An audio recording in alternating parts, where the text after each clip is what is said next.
The Movement Control Order, or the MCO, has been enforced nationwide in Malaysia since March 18.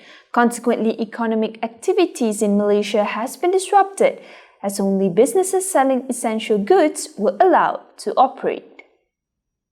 After almost 2 months of standstill economy, the Malaysian government decided to proceed with the recovery phase in which more economic sectors are allowed to operate.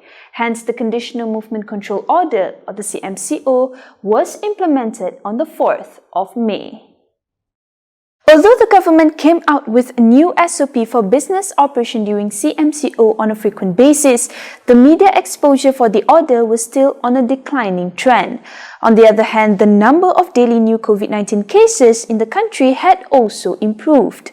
On May 28, Malaysia experienced the lowest record of new COVID-19 cases since the enactment of MCO. Only 10 new cases were detected on that day. In June, the media exposure of MCO experienced a slight increase when Prime Minister Muhyiddin announced the Recovery Movement Control Order, or the RMCO. Then the top issues surrounding MCO were about the recovery process, focusing on standard operating procedure in the public and the new normal practice. Interstate travel has also been allowed. The government was seen to be taking steps to gradually lift the MCO. Although more sectors are allowed to operate during the recovery phase, businesses were still heavily affected by the new normal. For example, the social distancing practice limits the number of potential customers in a store. Hence, it would take some time for businesses to recover. According to a report by the Statistics Department of Malaysia, it was found that majority of the businesses in the country would take more than 6 months to recover.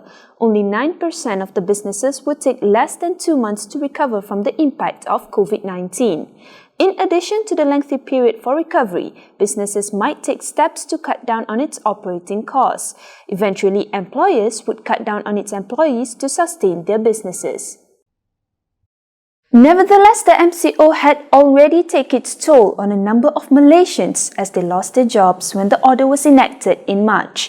The number of unemployed persons in the country was roughly increased by 85,000 people in March compared to the previous month.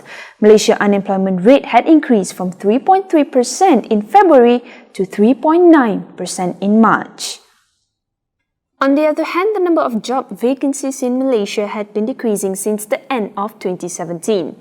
A slight improvement occurred in 2018, but was later dropped again in 2019 and hit its lowest in March 2020. This indicates that the MCO did not only affect the unemployment rate in the country, but also on the job availability. From here, we can see that due to the COVID-19 pandemic, Malaysians are at risk for high unemployment rate in the near future.